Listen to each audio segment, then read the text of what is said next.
नमस्कार दोस्तों। आज हम उस विषय पर चर्चा करेंगे जो कि जेंट्स हो चाहे लेडीज़ हो, चाहे छोटा हो बड़ा हो, बिजनेस में हो या सर्विस कर रहा हो, चाहे देश में हो चाहे विदेश में हो, हर किसी के काफ़ी काम का साबित हो सकता है।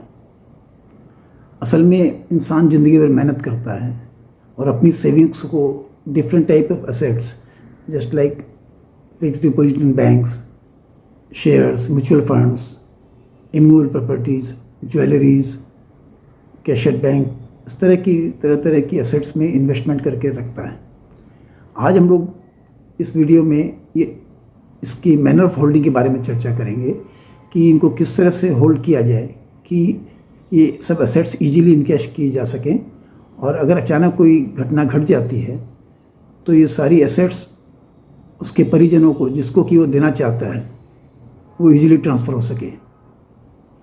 बहुत बार तो ऐसा देखा गया है कि किसी व्यक्ति के क्लोज रिलेटिव्स को, इवन इसकी स्पाउस को या बच्चों को भी मालूम नहीं होता है कि इस इंसान ने कहाँ कहाँ इन्वेस्टमेंट कर रखा है और इनकी ओरिजिनल पेपर्स कहाँ पर रखे हुए हैं।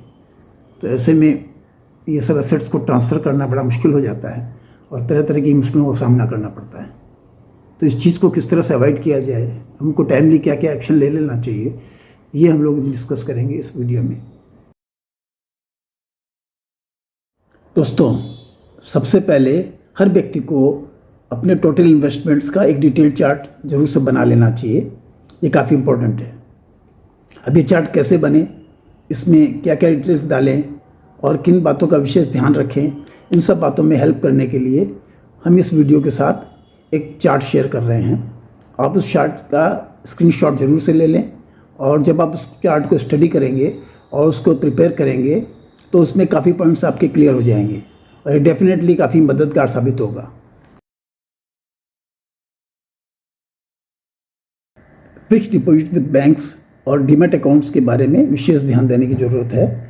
ये अकाउंट सिंगल नाम से भी खोले जा सकते हैं और जॉइंटली भी खोले जा सकते हैं, लेकिन इन एनी केस नॉमिनी का रजिस्ट्रेशन बहुत ही ज़रूरी है, क्योंकि अगर नॉमिनी का रजिस्ट्रेशन किया हुआ होता है तो अगर कोई घटना घट जाती है तो बैंकों से पैसा आराम से निकल पाता है। लेकिन अगर नॉमिनी का रजिस्ट्रेशन अगर नहीं होता है तो फिर काफ़ी पेपर वर्क बढ़ जाता है, इंस्टीट्यूशन से पैसा निकालना काफ़ी डिफ़िकल्ट हो जाता है। अब इस बात पर विशेष ध्यान देना ज़रूरी है कि अगर कोई व्यक्ति चाहता है कि उसके जाने के बाद उनकी जो डिफरेंट एसेट्स है वो डिफरेंट व्यक्तियों को दे दी जाए, तो उसे अपने लाइफ टाइम में एक विल क्रिएट कर देनी पड़ेगी और उस विल में क्लियर कट लिख देना पड़ेगा कि कौन सी एसेट्स किस व्यक्ति को दी जाए। और उस विल में वो एक एग्जीक्यूटर भी अपॉइंट करेगा, और ये विल जो है वो स्टैम्प पेपर पर भी लिखी जा सकती है और प्लेन पेपर पर भी लिखी जा सकती है।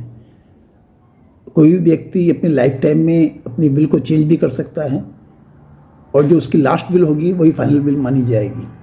अब अगर किसी नॉमिनी को नॉमिनेशन की वजह से कोई एसेट ट्रांसफ़र हो गई है जो कि विल के हिसाब से किसी और व्यक्ति को मिलनी है, तो इस नॉमिनी को वो फंड या वो एसेट उसको ट्रांसफ़र कर देनी पड़ेगी जिस व्यक्ति का नाम उस विल में दिया गया है, क्योंकि नॉमिनी जो है वो केवल ट्रस्टी होता है, वो एक्चुअली हकदार नहीं होता है।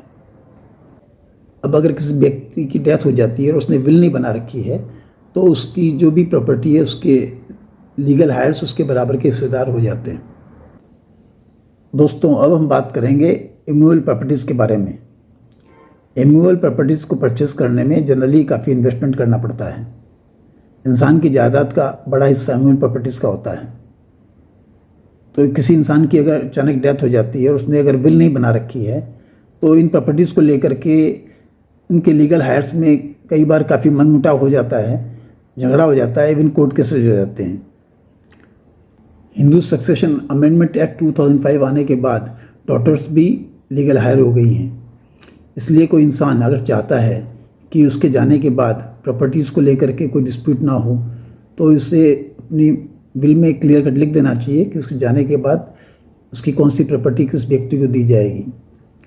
इमूवेबल प्रॉपर्टीज़ का रजिस्ट्रेशन कराने के लिए विल का प्रोबेट भी कराना पड़ता है। दोस्तों, अब हम बात करेंगे ज्वेलरीज़ के बारे में। हर परिवार में थोड़ी या ज़्यादा ज्वेलरी जरूर होती हैं। इनकम टैक्स डिपार्टमेंट ने 1994 में एक सर्कुलर जारी किया था, सर्कुलर नंबर 1916।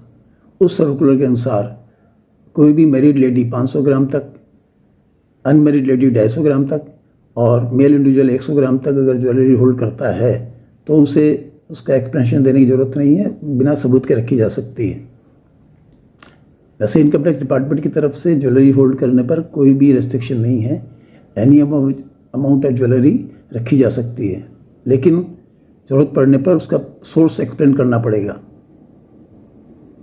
अगर अपने एक्सप्लेनेशन से इनकम टैक्स डिपार्टमेंट सेटिस्फाइड है तो ठीक है, वरना वो ज्वेलरी सीज की जा सकती है और उसके ऊपर काफ़ी ह्यूज टैक्स और पेनल्टी की लायबिलिटी आ सकती है। इसलिए अगर हम लोग कोई ज्वेलरी परचेज करते हैं तो उसका प्रॉपर बिल हम लोग को रख लेना चाहिए, और अगर ज्वेलरी कोई सोर्स चाहिए जस्ट लाइक बिल या एंसेस्ट्रल ज्वेलरी हमको मिली है तो उसका भी प्रॉपर सोर्स हमारे पास में, प्रॉपर एविडेंस हमारे पास में होना चाहिए, जो कि ज़रूरत पड़ने पर हम लोग एक्सप्लेन कर सकें। ज्वेलरी के मामले में काफ़ी केयरफुल होना ज़रूरी है। अब हमें यह भी ध्यान देना होगा और समझना होगा कि जो हमारे टोटल इन्वेस्टमेंट्स हैं, इनके ओरिजिनल पेपर्स और अदर इम्पोर्टेंट डॉक्यूमेंट्स को हम किस तरह रखें कि वो सेफ भी रहें और ज़रूरत पड़ने पर इजीली मिल भी सकें। कई इम्पोर्टेंट डॉक्यूमेंट्स जैसे कि फिक्स डिपॉजिट रिसीट्स हैं या फिर मूल प्रॉपर्टीज़ के पेपर्स हैं, LIC पॉलिसीज़ हैं, हमारे पासपोर्ट है, वोटर IDs हैं, ये सब इस तरह के डॉक्यूमेंट्स हैं जो कि सालों साल में ज़रूरत नहीं पड़ती है, उनको हम सेफ कस्टडी में रख सकते हैं। और कई इंपॉर्टेंट डॉक्यूमेंट्स जैसे कि pan card, Aadhaar card, keys of bank lockers, ये सब हमको रेगुलर ज़रूरत पड़ते रहते हैं, इनको हम लोगों को हैंडी रखना होगा। और मेडिकल पॉलिसी को भी हम लोगों को हैंडी रखना चाहिए।